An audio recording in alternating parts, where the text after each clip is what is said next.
Ciao a tutti, oggi facciamo un video chiacchiereggiante su una tematica che secondo me è molto importante da discutere e quindi mettetevi comodi. Se non siete iscritti al canale, mi raccomando, iscrivetevi al canale qua sotto, e se volete sostenere questo progetto mettete un bel mi piace. Vi ricordo che in questo canale cerchiamo di parlare di patologie del cane e del gatto, cercando di dare dei consigli spiegandovi le patologie, e a volte parliamo anche di tematiche sempre riferite ai cani e ai gatti. Oggi, come avrete visto dal titolo, parleremo dei farmaci umani somministrati agli animali. Voglio cercare di fare un discorso ovviamente ampio per cercare di chiarire alcuni aspetti. Allora, il primo punto da chiarire secondo me è quello per cui un proprietario decide di scegliere un farmaco umano invece di un farmaco veterinario. E è chiaro a tutti che il problema è il costo, nel senso che il proprietario cerca di giustamente spendere meno e quindi tende a preferire un farmaco umano che costa meno rispetto a quello veterinario. Ehm, Ci sono dei casi dove si possono usare dei farmaci umani? Sì. Ci sono dei farmaci dove è meglio non usare dei farmaci umani? Sì.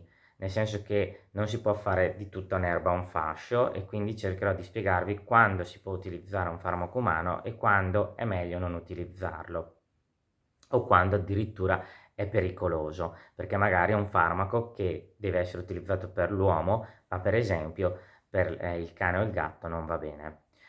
Allora, partiamo subito con il primo concetto, che è il costo. Il costo fondamentalmente è legato sicuramente a diverse problematiche.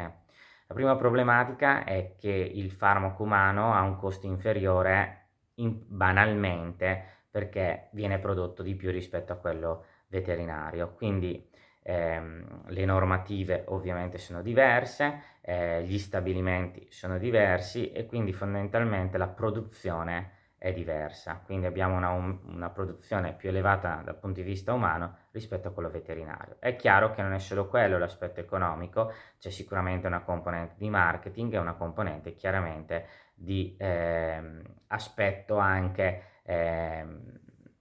normativo diverso.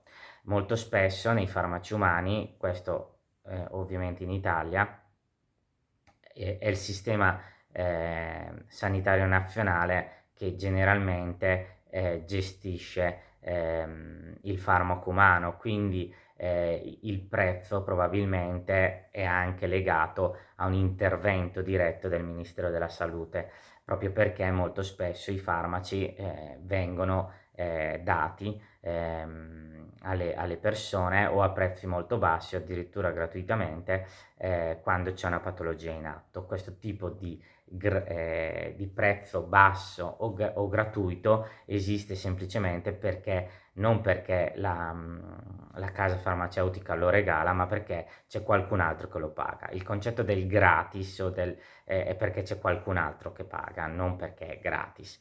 E ovviamente per i farmaci veterinari questo tipo di sistema non esiste e quindi è tutto a carico del consumatore finale. Quindi il prezzo molto spesso è legato anche a questo tipo di trattativa che sicuramente esiste, ripeto, in Italia. Già se andate negli Stati Uniti, i farmaci umani hanno anche salvavita, hanno dei costi elevatissimi, mentre invece in Italia fortunatamente sui farmaci salvavita molto spesso addirittura sono gratuiti.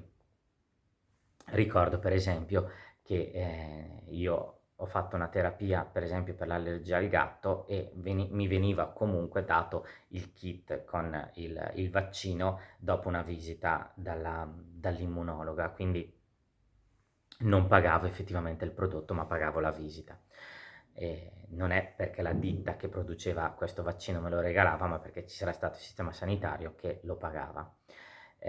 Quindi questa cosa non avviene, e quindi che il costo del farmaco veterinario sia più elevato rispetto a quello umano, probabilmente è legato a questo. Dopodiché si può utilizzare a volte il farmaco umano, sì, in alcune situazioni è stata modificata recentemente la normativa, anche se effettivamente pochissimi prodotti si può utilizzare il farmaco umano se a disposizione quello veterinario. Altrimenti, se c'è a disposizione quello veterinario, noi medici veterinari siamo tenuti a prescrivere il farmaco veterinario. Possiamo prescrivere quello umano solo se non c'è quello veterinario.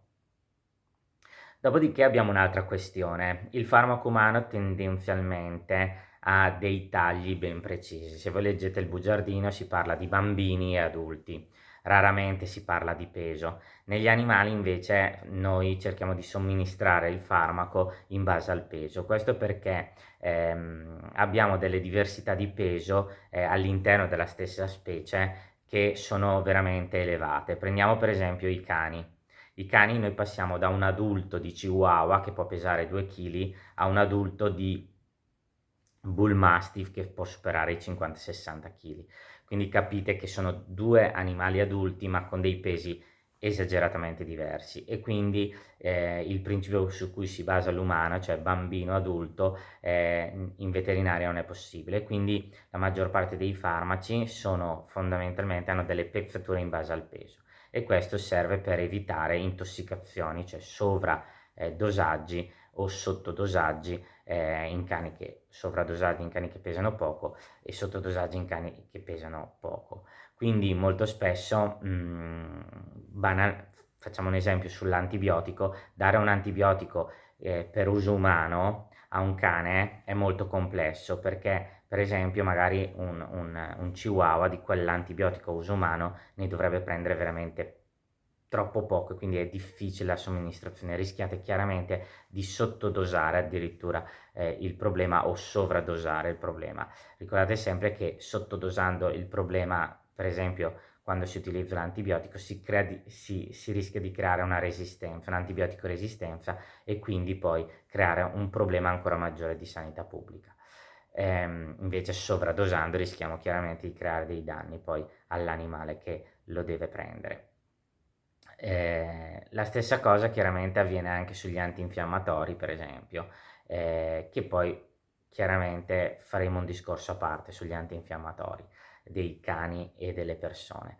Però, ripeto, l'antibiotico, per esempio, molti usano l'antibiotico umano, ma a livello di dosaggio è sempre molto complesso, quindi chiaramente su cani molto pesanti ha un suo senso logico usare l'umano, perché effettivamente quello veterinario a volte su terapie molto lunghe ha dei costi impressionanti, ma sui cani secondo me sotto i 20 kg non è neanche da porsi il problema, sarebbe da usare quello veterinario, si va più sul mirato, il costo è comunque contenuto rispetto chiaramente, ripeto, a fare magari una terapia antibiotica di 2 o 3 settimane in un cane di 60 kg. Lì può essere a livello di costi una bella differenza tra usare quello umano e quello veterinario.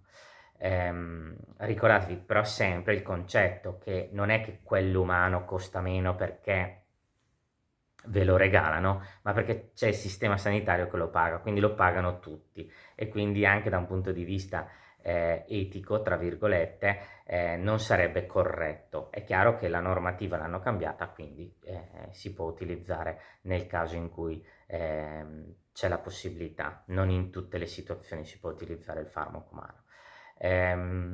Per quanto riguarda gli antidolorifici, per esempio, lì invece io sconsiglio categoricamente di utilizzare gli antidolorifici antinfiammatori umani sui nostri animali.